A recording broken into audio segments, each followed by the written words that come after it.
चलो भाई कॉपी आप लोग निकालिए, हिस्ट्री ये करते हैं का कल अशोक के स्तंभ लेखों के बारे में अध्ययन किए थे हम लोग, उसका संरचना बता दिए थे। संरचना आइए आगे देखते हैं। आज अशोक का स्तंभ लेख, स्तंभ लेख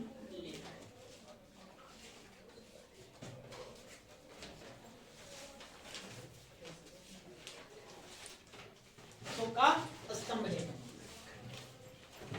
देखिए अशोक के स्तंभ लेखों को हम दो भागों में बांटेंगे। कितने? दो भागों में। तो इसको आपको दो भाग बनाएंगे। एक का नाम देंगे लेख युक्त, लेख युक्त स्तंभ लेख, स्तंभ लेख। दूसरा हम नाम देंगे लेख विहीन, लेख विहीन, विहीन स्तंभ लेख, स्तंभ लेख। ठीक है, एक होगा लेख युक्त स्तंभ लेख, दूसरा क्या होगा जी? लेख विहीन स्तंभ लेख। मतलब समझ गए लेख युक्त लेख विहीन? भाई एक पिलर है लो, ये पिलर हो गया, इस पर हमने कुछ लिख दिया, कुछ क्या कर दिया? हमने लिख दिया। एक पिलर है, कुछ नहीं लिखा, जिसको हमने लिखा उसको हम क्या कहेंगे? लेख युक्त कह देंगे। उस पर कुछ लिखा हुआ है, और जिस पर कुछ न लिखा हुआ उसको हम क्या कह देंगे? लेख विहीन है और कुछ है नहीं, तो दो भागों में बांटेंगे। अब जो लेख युक्त स्तंभ लेख है, इसका भी दो टुकड़ा कर दो, दो भाग बना दो। एक आप कहिए बृहत या दीर्घ स्तंभ लेख, स्तंभ लेख। और दूसरा जो है आप उसको कहिए लघु, लघु स्तंभ लेख, स्तंभ लेख। या इसका विभाजन हम इस तरह से करेंगे। इसमें भी दीर्घ आ जाएगा और क्या आ जाएगा? बृहत आ जाएगा। जो बृहत है इसमें लेखों की संख्या, लेख कितने लेख हैं? तो लेखों की संख्या के लिए हम बात करें, लेखों की संख्या, तो इसकी लेखों की संख्या क्या हो जाएगा? 7। मतलब लेखों की संख्या 7 करने मतलब कैसे जी? तो कैसे हमने उनके शिलालेखों को पढ़ा, तो शिलालेखों की संख्या कितनी थी? 14। मतलब एक पट है, पट्टी है ना, उसी पर हमें 14 पंक्तियां देखने को मिला है। वैसे ही बृहत स्तंभ लेखों को यदि आप देखेंगे तो उसमें लेखों की संख्या कितनी मिलेगी? 7। मतलब 7 पंक्तियां आपको देखने को मिलेगी। नहीं, अब रहा बात स्थान, कितने जगहों से मिला है? स्थान, स्थान, तो स्थान में आपको ध्यान रखना है कि 6 स्थानों से प्राप्त हुआ। कितने स्थानों से? 6। और कौन कौन 6 स्थान है? तो देखिए, पहला आप ध्यान रखेंगे दिल्ली, दिल्ली टोपरा, टोपरा। पहले दिल्ली मेरठ चलो, उसके बाद दिल्ली टोपरा लिया चलेंगे। दिल्ली मेरठ स्तंभ लेख। दूसरा आप ध्यान में रखेंगे दिल्ली टोपरा, टोपरा स्तंभ लेख। उसके बाद आप आइए इलाहाबाद, इलाहाबाद, इसे क्या कहेंगे? प्रयागराज स्तंभ लेख, स्तंभ लेख ना। उसके बाद आप आ जाइए लौड़िया, लौड़िया और राज स्तंभ लेख, स्तंभ लेख, यहां आ जाएंगे। उसके बाद फिर आ जाएंगे फिर आप लौड़िया, लौड़िया और राज, नंदनगढ़, लौड़िया नंदनगढ़, नंदनगढ़ स्तंभ लेख,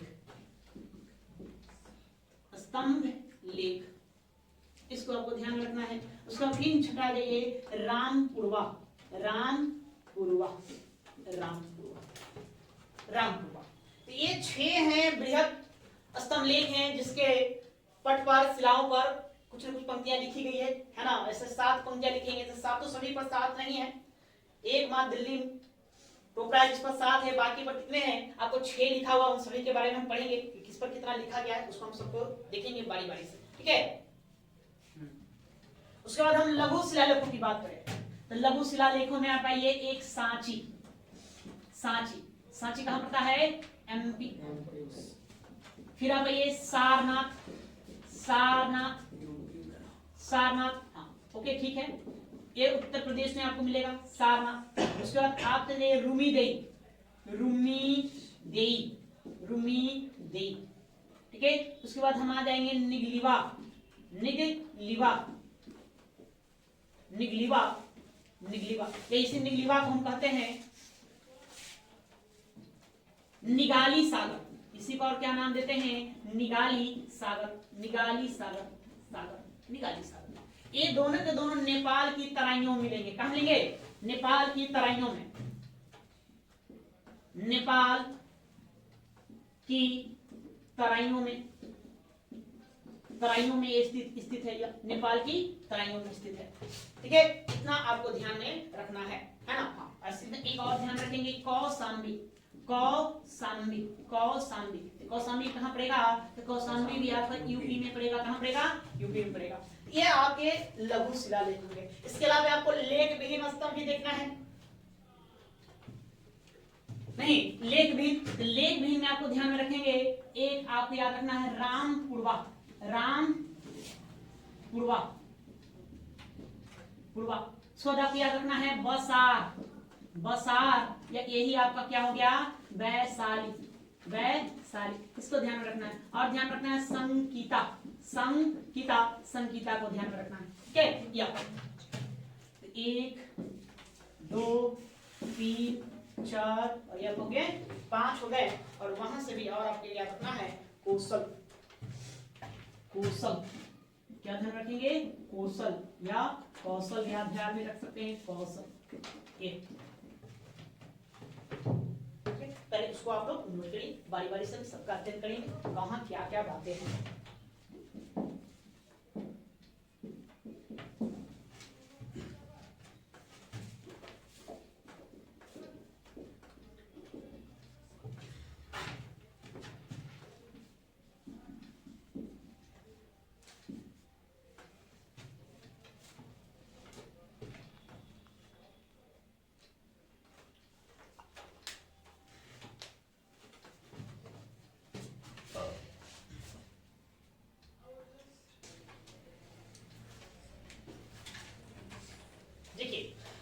तो पहले हमने इसका शोध के लेखों का क्या किया? विभाजन।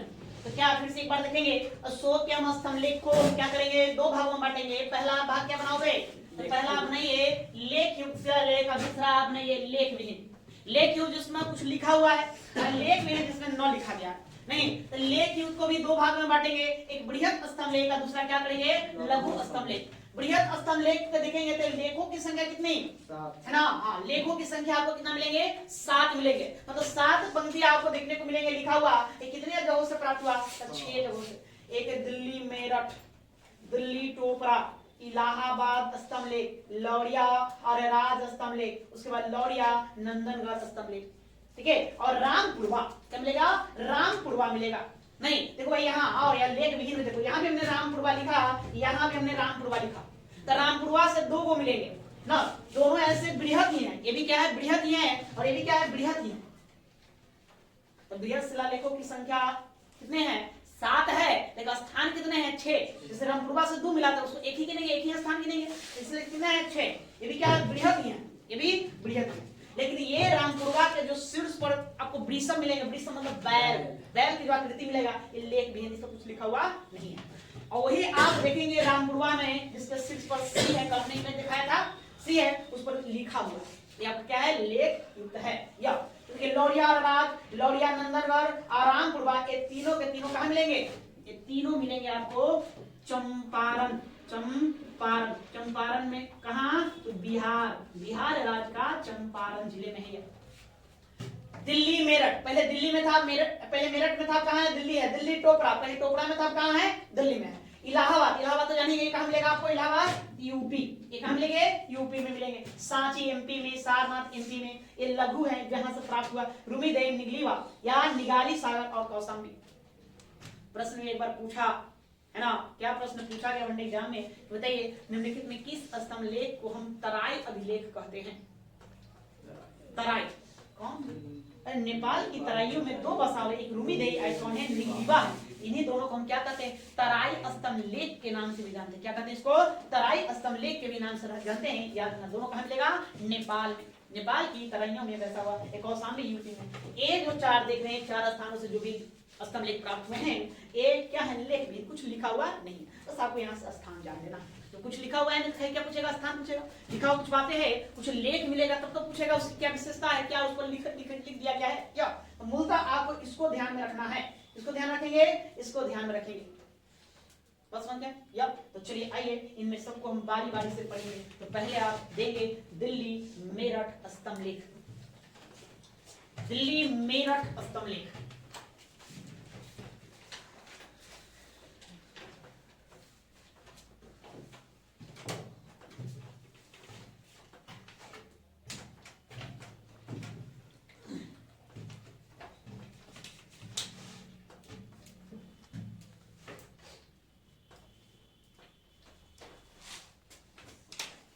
क्या देखिए, नाम ने क्या दिया, दिल्ली मेरठ स्तंभ। ये पहले मेरठ में था, कहा, मेरठ, ये उत्तर प्रदेश में के मेरठ जिले में था, लेकिन फिरोज शाह तुगलक ने इसको कहां ले गया, दिल्ली ले गया। अब दिल्ली ले जाकर के वो अपना वहीं पर इसको लगवा दिया। या सबसे पहले टी पैंथेलन, आपको बताया था, टी पैंथेलन जो है क्या किया था, शोध का अभिलेखों को सबसे पहले खोजा था। तो टी पैंथेलन ने सबसे पहले इसी स्तंभ लेख की खोज की, उसने शिलालेखों की खोज नहीं किया था। पहले क्या खोजा, स्तंभ लेखों को खोजा, सबसे पहले इन्हीं स्तंभ लेखों को उसने खोजा, है ना। खोजा कब, 1750 में टी पैंथेलन द्वारा खोजा गया। फर्रुखसियर जब मुगल बादशाह था, तो उसी के समय बारूद के कारण ये नष्ट हो गया था। फिर बाद में इसको क्या करवाया गया, रिपेयर कराया, फिर इसको लगवाया गया ना। और यह शीर्ष विहीन है। शीर्ष विहीन कहने मतलब इसके सर पर किसी भी पशु आकृति, कोई भी पशु आकृति देखने को नहीं मिलता है। ये क्या है, शीर्ष विहीन। तो शीर्ष विहीन आपको दो है, कौन है, ये दोनों का दोनों क्या है, शीर्ष विहीन है। दोनों क्या है, शीर्ष विहीन। शीर्ष विहीन मतलब कि इसके शीर्ष पर कोई पशु आकृति देखने को नहीं मिलता है। ओके, तो लिखिए, शॉर्टकट में लिखेंगे, ज्यादा विस्तार से नहीं। लिखो, या पहले लिखो, आप पॉइंट बनाइए, one by one, line one line में। या पहले यूपी के मेरठ में था, मेरठ जिले में था। या पहले यूपी के मेरठ जिले में था, मेरठ जिले में था, जिले में था। कलांतर में फिरोज शाह तुगलक, कलांतर में फिरोज शाह तुगलक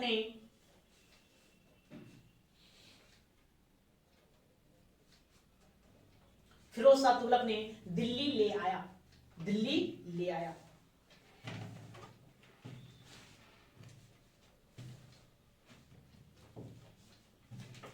दिल्ली ले आया,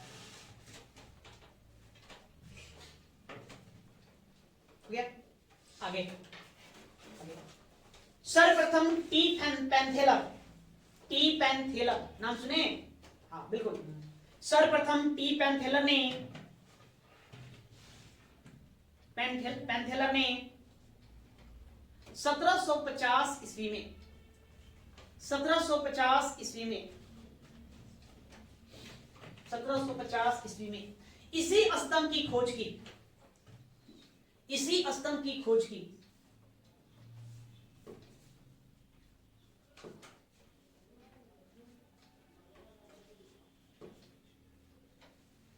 खोज की। आगे, यह शीर्ष विहीन है, यह शीर्ष विहीन है।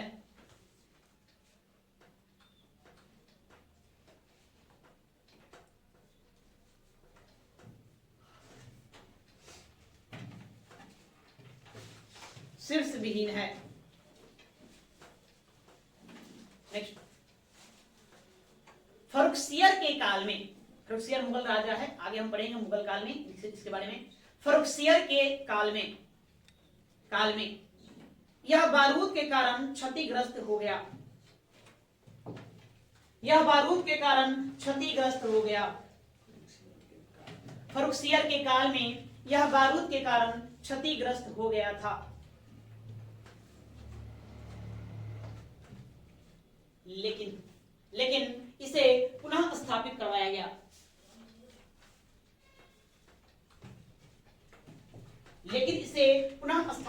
करवाया गया।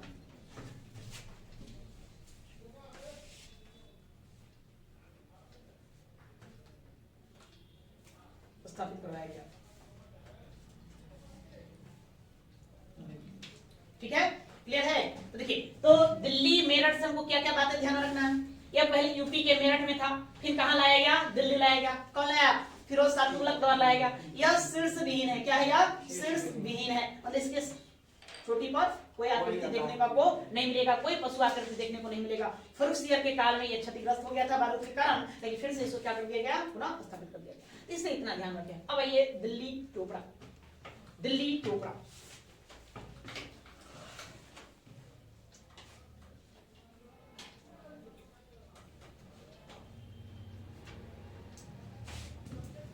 दिल्ली टोपरा टोपरा पहले कहा? टोपरा में। टोपरा कहां पड़ता है? हरियाणा में एक छोटा सा गांव है टोपरा।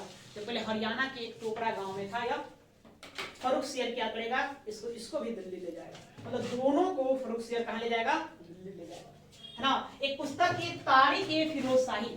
तारीख ए फिरोज शाही। फिरोज शाही, फिरोज शाही नहीं, इस पुस्तक के लेखक है शम्स ए सिराज। शम्स ए सिराज। इस पुस्तक में सचित्र वर्णन इसका मिलता है। इसी तारीख ए फिरोज शाही पुस्तक है जिसके लेखक कौन है? शम्स ए सिराज है। शम्स ए सिराज ने तारीख ए फिरोज शाही नामक पुस्तक में इसका सचित्र वर्णन किया दिल्ली टोपरा स्तंभ को, कि कैसे उतने विशाल का, बहुत भारी है, 50 टन वजनी ना, कितना? 50 टन वजनी या भारी है। उतने भारी स्तंभ लेख को ये ले गया, कहां ले गया? दिल्ली लाया। तो कितना मशक्कत करना पड़ेगा। तो वही तारीख ए फिरोज शाही में शम्स ए सिराज लिखता है कि 42 पहियों वाली गाड़ी से वो टोपरा से खिंचवा कर दिल्ली ले गया और दिल्ली में ले जाकर उसको लगवाया। सबसे विशाल है यह, अशोक के शिलालेखों में सबसे भारी विशाल कौन है? तो दिल्ली ए टोपरा स्तंभ लेख है, सबसे विशाल है। लंबा नहीं करे, लंबाई में दोनों लगभग बराबर दिखते हैं, इसलिए लंबाई नहीं आपसे पूछा जाएगा, सबसे विशाल पूछा जाएगा। तो विशाल आपका कौन है? सबसे भारी भरकम विशाल कहा है दिल्ली ये टोपरा स्तंभ लेके, यह है इसमें। इसको आप पढ़ेंगे तो सबसे पहले जेम्स प्रिसेंट ने आपको बताया था कि 1837 ईस्वी में दिल्ली टोपरा स्तंभ लेख को ही पढ़ने में क्या पाया था? सफलता पाया था। सबसे पहले इसी को पढ़ा गया। नहीं, इसको हम मीनार ए जरीर भी कहते हैं। ये देखने में मीनार के समान लगता है, इसलिए इसको क्या कहा गया? मीनार ए जरीर भी कहा गया। ठीक है, इसका नाम दिया गया। इस पर विग्रहराज चतुर्थ, विग्रहराज चतुर्थ के बारे में आपको जानते नहीं है, आपको बता देते हैं। विग्रह राज चतुर्थ ये जो है ना, चौहान वंश के एक प्रतापी शासक हुए। चौहान वंश, पृथ्वीराज चौहान के नाम सुने आप लोग? नहीं, पृथ्वीराज चौहान के बारे में आप नाम सुने हैं ना? उस सब लिखवाएंगे ब्राह्मणी, उसको बताएंगे। तो पृथ्वीराज चौहान का आप लोग नाम सुने हैं, तो पृथ्वीराज चौहान के लिए विग्रहराज चतुर्थ। तो विग्रहराज चतुर्थ के लेखों को भी इसी पर उकेरा गया है, इस पर इसका भी नाम देखने को मिलता है। नहीं तो बहुत सारी जानकारियां आपको दिल्ली टोपरा स्तंभ लेख से मिलता है, इसको आपको ध्यान रखना। और हमने बताया भाई बृहद स्तंभ लेखों में लेखों की संख्या कितनी है? 7 है। एकमात्र दिल्ली टोपरा ही स्तंभ लेख है जिस पर लेखों की संख्या 7 मिलेगी। कितनी पंक्तियां? तो 7 पंक्तियां एकमात्र किस पर मिलता है? तो दिल्ली टोपरा पर मिलता है। बाकी 6 जो बच गए, 5 जो बच गए, दिल्ली मेरठ, इलाहाबाद, स्तंभ, लौड़िया, रेराज, लौड़िया, नंदनगढ़, रामपुरवा, इस सब पर 6 मिलेंगे। कितने मिलेंगे? 6। और एकमात्र किस पर 7 मिलते हैं? तो दिल्ली टोपरा स्तंभ लेख पर 7 मिलते हैं। ये सब ध्यान देने वाली बातें। ठीक है, क्लियर हो गया? चलिए इसी बात को लिखे पहले देखेंगे। यह पहले हरियाणा के टोपरा गांव में था।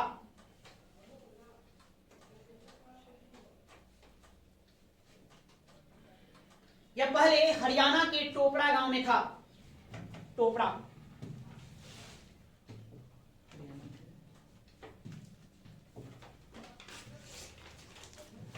टोपरा गांव में था। तारीख है फिरोज शाही पुस्तक, तारीख ए फिरोज शाही पुस्तक,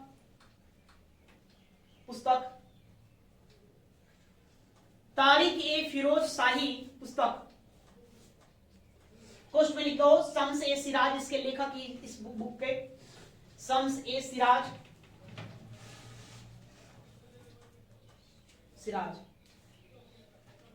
पुस्तक के अनुसार के अनुसार के अनुसार के अनुसार एफएसटी फिरोजशाह तुगलक। शॉर्टकट मारो, विस्तार से लिखने की क्या जरूरत है, एक बार जब नाम जान गए तो अपना ऐसे काम चलाओ। एफएसटी ने इसे तारीख ए फिरोजशाही पुस्तक के अनुसार एफएसटी ने इसे 42 पहियों वाली गाड़ी 42 पहियों वाली गाड़ी द्वारा दिल्ली ले आया।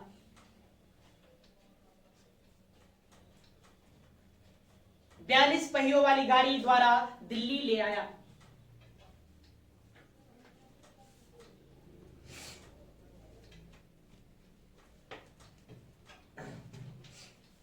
दिल्ली ले आया। क्लियर? इसका खोज कौन करेंगे? नहीं, लिखो खोज करता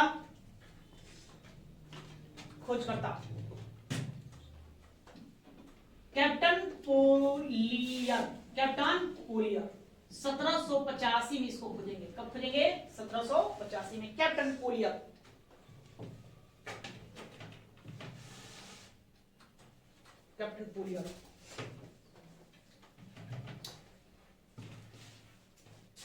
आगे, यह शीर्षविहीन है।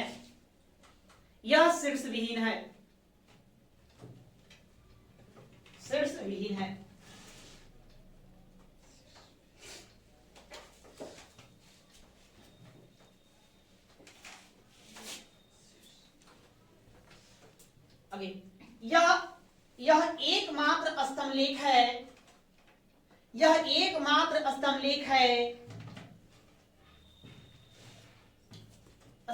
है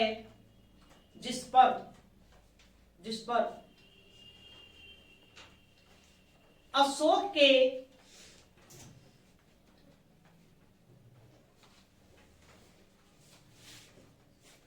के सातों लेख वर्णित है या उत्कीर्ण है। अशोक के सातों लेख उत्कीर्ण है।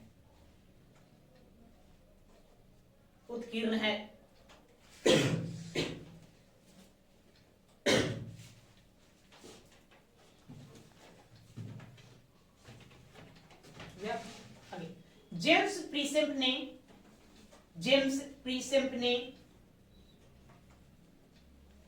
ने सबसे पहले इसी स्तंभलेख को पढ़ा था।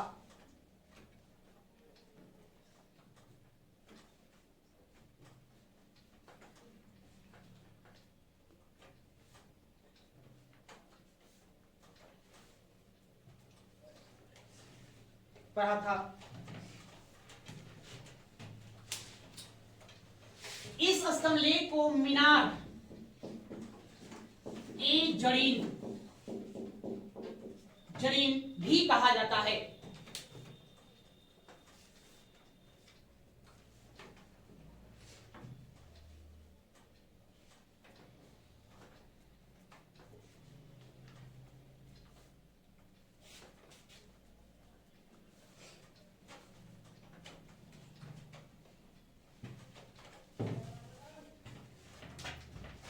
इस स्तंभलेख को मीनार ए जरीन भी कहा जाता है।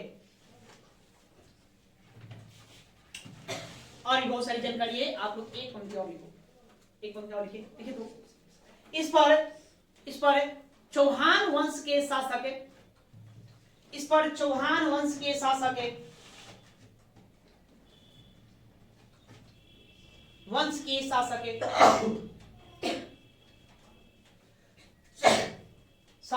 विग्रहराज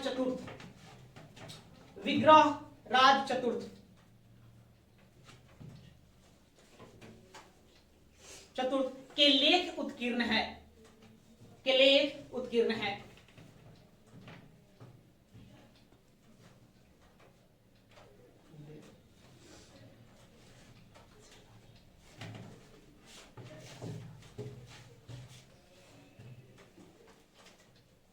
हो गया? अब आइए इलाहाबाद।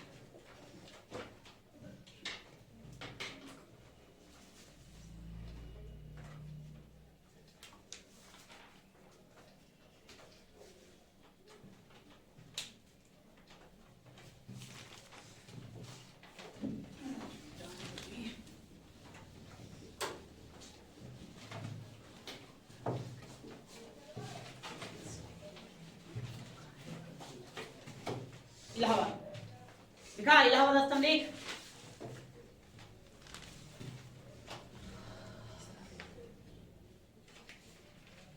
इलाहाबाद लिखो। देखिए इसको आप देखेंगे कि कुछ किताब में लिखा हुआ मिलेगा इलाहाबाद, इलाहाबाद कौशाम्बी, कौशाम्बी स्तंभ लेख, स्तंभ लेख, ये भी लिखा हुआ मिलेगा। क्यों? जैसे हमने दिल्ली टोकरा देखा, दिल्ली मेरठ देखा, ये भी क्या लिखा हुआ मिलेगा? इलाहाबाद कौशाम्बी स्तंभ लेख। मतलब पहले कहाँ था? कौशाम्बी, इलाहाबाद में ही एक जगह है कौशाम्बी, वहां से इसको फिर कहाँ लाया गया? इलाहाबाद, है ना। तो इसको लाने वाला था अकबर। कौन लाया था? अकबर, अकबर के द्वारा यह लाया गया। ठीक है, तो लिखो पहले, चलो सुनो। ठीक है, यह पहले कौशाम्बी में स्थित था।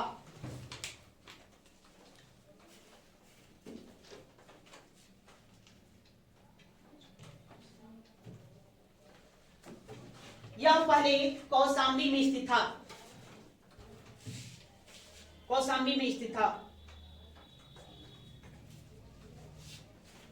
कालांतर में, कालांतर में,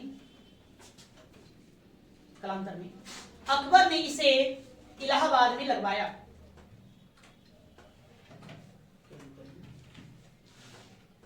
कालांतर में अकबर ने इसे इलाहाबाद में लगवाया।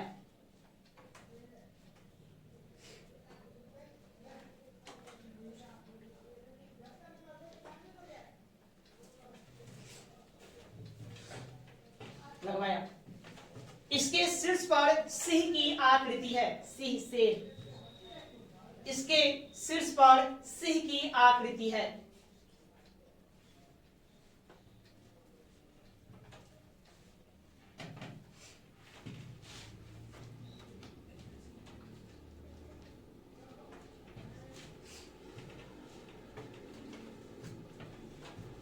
आकृति है,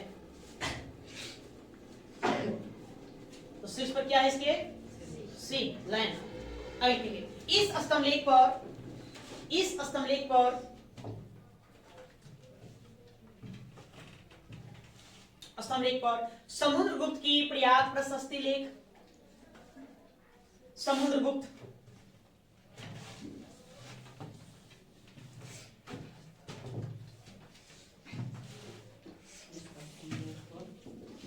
लो भाई लिख देते हैं समुद्रगुप्त की प्रयाग प्रशस्ति, प्रयाग प्रशस्ति,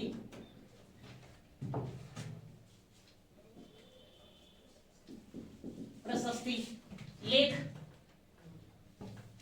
बीरबल का लेख,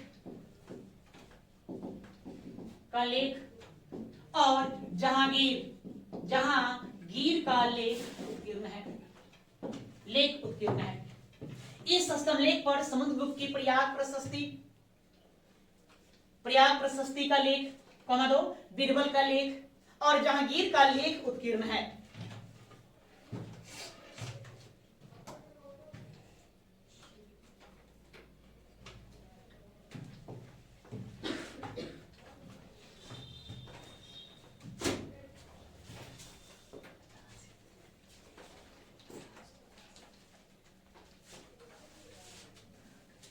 क्लियर है? प्रश्न में आ गई। देखिए प्रश्न पूछा गया है कि निम्न में किस स्तंभ लेख पर 3 शासकों की जानकारी मिलती है? कौन सा? इलाहाबाद स्तंभ लेख, कौन 3 शासक हुए जी? बीरबल, बीरबल के शासक बन गया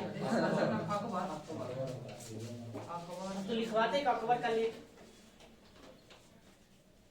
क्या? दो शासक तो क्लियर है, समुद्रगुप्त को जहांगीर, अकबर कहाँ? हम तो अकबर तो लिया है ना, हमने थोड़ी कहा अकबर का नाम लिखा उसको। तीसरा कौन? किसका स्तंभ लेख है जी?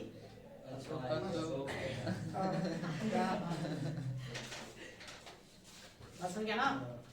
तो ध्यान देना इन सब बातों पर। प्रश्न अगर आ जाएगा कि है ना इलाहाबाद स्तंभ लेख पर निम्नलिखित में किस शासक का उल्लेख नहीं मिलता है, तो सब देखो क्या करता है, तो क्या करता है? अशोके के छाड़ देता है, अकबर के मार देता है। ध्यान क्या रहता है भाई, अकबर तो लिया है ना, वहां से उठवा के यहाँ लगवा दिया, जरूर होगा वो, नहीं उसका नाम नहीं है ना।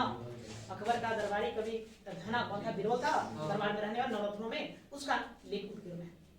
ठीक है, बाद में जहां गिर आएगा अकबर का पुत्र, तो उसने अपना लेख उत्कीर्ण करवाया, उसका लेख उत्कीर्ण किस पर है, उसका नाम उत्कीर्ण है। और समुद्रगुप्त के प्रयाग प्रशस्ति दे, क्या है इसका, समुद्रगुप्त। बाद में हम देखेंगे गुप्त काल पढ़ेंगे तो है ना, कौन आएगा, समुद्रगुप्त आएगा। तो समुद्रगुप्त भी क्या करेगा, उसको लिखवाएगा। तो कितने शासक हो गए, 3। अशोक, समुद्रगुप्त और जहांगीर। बीरबल जोर मत देना, बस समझ में आया। हाँ, 3 इंपॉर्टेंट है, आपको इसको इतना ध्यान रखना है। ओके, आइए अब कहां चलेंगे हम लोग, लौरिया अरराज स्तंभलेख। यहाँ आ जाओ।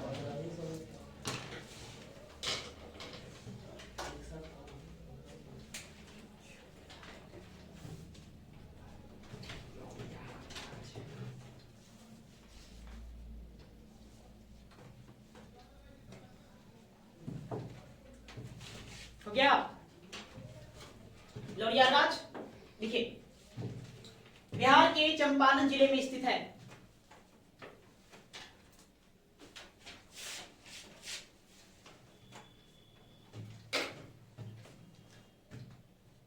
बिहार के चंपारण जिले में स्थित है। खोजा कौन, general Cunningham, general Cunningham, general Cunningham. खोजकर्ता में लिख देंगे जनरल कनिंघम।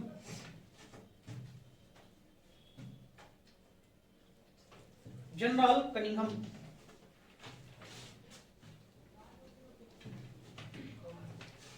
क्या, हाँ, इसके कब तारीख पता है ज्ञात नहीं अभी, इसलिए अभी रहने देंगे इसको।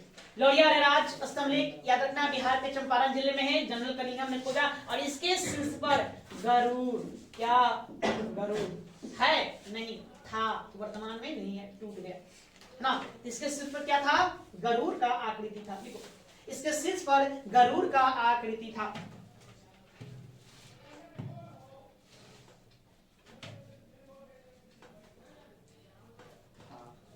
था,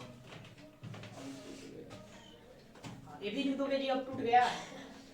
अरे उतना सा समझो है ना, लेखक नहीं बनना है। छत अवस्था में काम खत्म। अभी के लौरिया नंदनगढ़, लौरिया नंदनगढ़।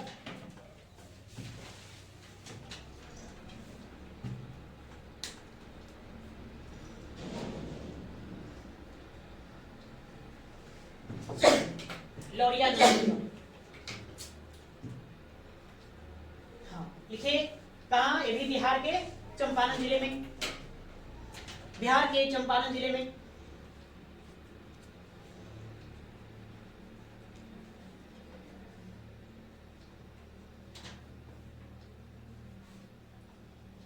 कौन खोजेगा, जनरल कनिंघम। इसको भी कौन खोजेगा, जनरल कनिंघम।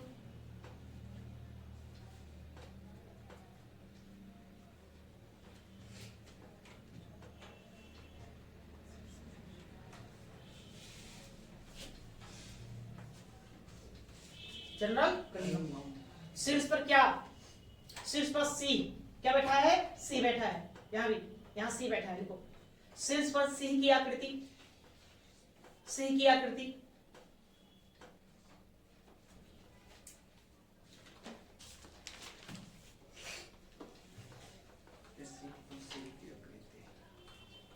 हो गया। शीर्ष के बाद हम बताए चौकी, चौकी में बैठा हुआ रहता है ना आकृति, हाँ, उसी चौकी पर इस पर एक चित्र भी बना हुआ है। इकलौता है जहां पे चित्र देखने को मिलता है। इसलिए चित्र बना हुआ है, हंस चुगते हुए, है ना, दाना चुगते हुए, मोती चुगते हुए, सॉरी, मोती चुगते हुए हंस की आकृति उसी पर बना हुआ है ना। कुछ विद्वान उसको क्या बनाते हैं, मोर बताते हैं। क्या बताते हैं, मोर। तो लिखिए, हंस मोती चुगते हुए, मोती। अरे भाई, इस स्तंभलेख पर चित्र बना हुआ है, तो तुम लिखो ना चुपचाप से। देखो, ऐसे लिखो, इसके चौकी पर, इसके चौकी पर मोती चुगते हुए हंस का चित्र। हंस का एक चित्र है यार, चित्र आकृति में अंतर होता है ना जी। अरे फोटो है, बस समझा। अभी मैं सुना कि मतलब कि हाँ, ऊपरे कौन सी बैठा हुआ है, फिर ऊपरे मक्का पर मोर बैठ गया या हंस बैठ गया, नहीं, वो चित्र बना हुआ है, उकेरा गया है उस पर। इसके चौकी पर, है ना, मोती चुगते हुए हंस की आकृति, मोती चुगते हुए हंस की आकृति।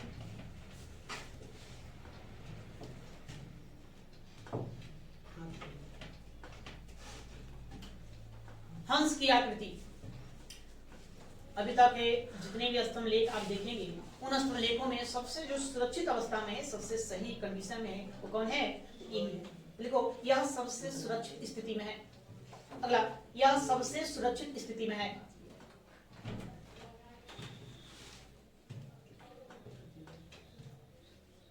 यह सबसे सुरक्षित स्थिति में है।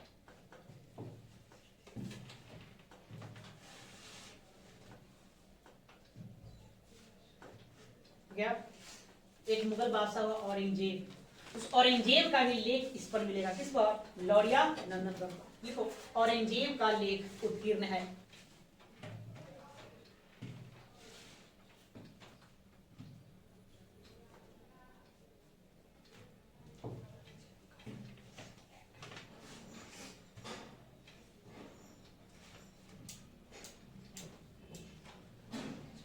ठीक है ना? तो इतनी बात इसको ध्यान में रखना है। और ध्यान में रखना है तो एक अंग्रेज सर्वेक्षक, ये भी लिख लो भाई, र्यूबेन बरो। देखिए, अंग्रेज सर्वेक्षक र्यूबेन बरो का नाम उत्कीर्ण है।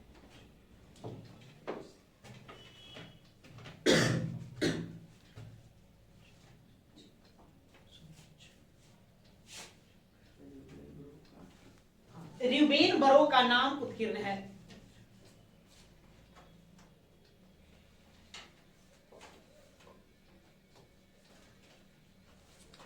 कितना लिख लिया?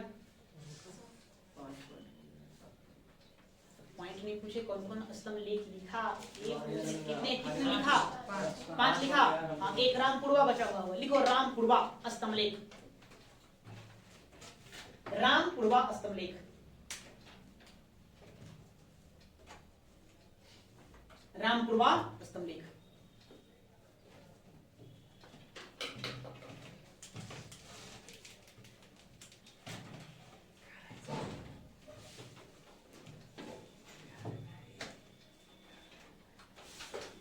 रामपुरवा लिखो, कहां? बिहार के चंपारण जिले, ये भी चंपारण में,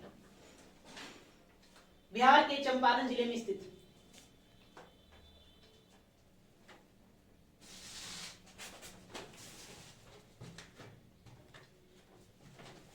बिहार के चंपारण जिले में स्थित। खोजकर्ता कार्लायल। इसको जो खोजेंगे व्यक्ति, उनका नाम है कार्लायल। खोजकर्ता कार्लायल।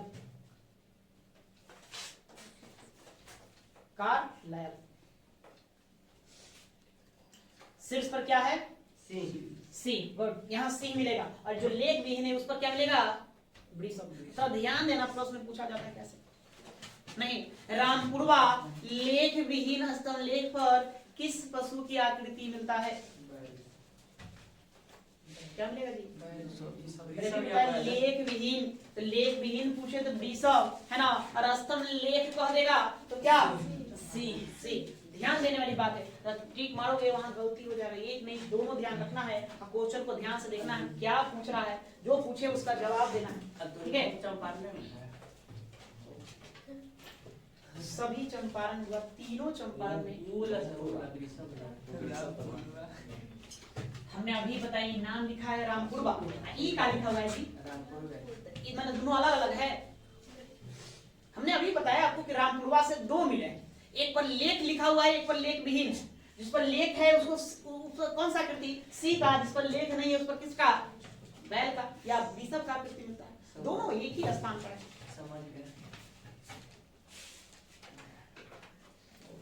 क्या बताना था? हाँ, शीर्ष पर लिखो सी।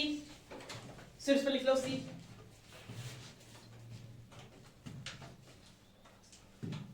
बिहार के चंपारण जिले में शीर्ष पर सी है। नहीं, खोज करने वाले व्यक्ति का नाम कार्लायल। बस इतना ध्यान रखो। अब आ जाओ, बस उसको रहने दो। अब यहाँ देखिए, आपको रूमी डी थोड़ा ध्यान रखना है। किसको? रूमी डी। तो 2 पंक्तियां लिखे तो प्रश्न आपसे पूछा जाएगा, अशोक का सबसे छोटा स्तंभ लेख तो कौन? रूमी डी।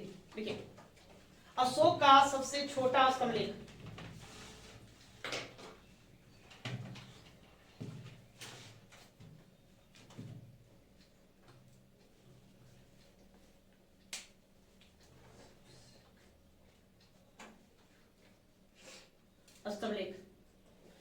लिख दीजिए रुमिली। अब बस इतना ही आप ध्यान में रखना है।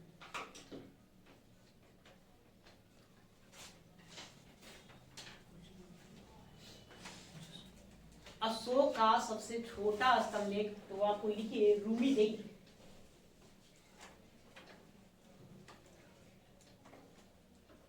हो गया? चलिए अब देखिए, ये जो आप देख रहे हैं कौशाम्बी, कौन? कौशाम्बी। ये कौशाम्बी स्तंभ लेख आप जाएंगे यूपी में, कौशाम्बी में, तो ये अशोक का लघु स्तंभ लेख में से इसी में उसकी रानी कारुबाकी का नाम मिलता है। किसका नाम मिलेगा? कारुबाकी। अशोक की पत्नी कारुबाकी का नाम मिलता है और उसके एक पुत्र तीवर का भी नाम इसी पर उल्लेख है। यही कारण है ना कौशाम्बी लघु स्तंभ लेख को हम रानी अभिलेख के नाम से जानते हैं। आपसे सीधा सीधी प्रश्न पूछेगा कि किस अभिलेख को हम रानी अभिलेख कहते हैं, तो किसको कहते हैं? कौशाम्बी। बस एक लाइन इसमें तो लिख लेगा ना, बात समझ गया ना जी? हाँ, तो अपने तरीके से इसको लिख लीजिए, है ना। और आज के लिए इतना ही, बाकी कहानी हम लोग कल, ठीक है।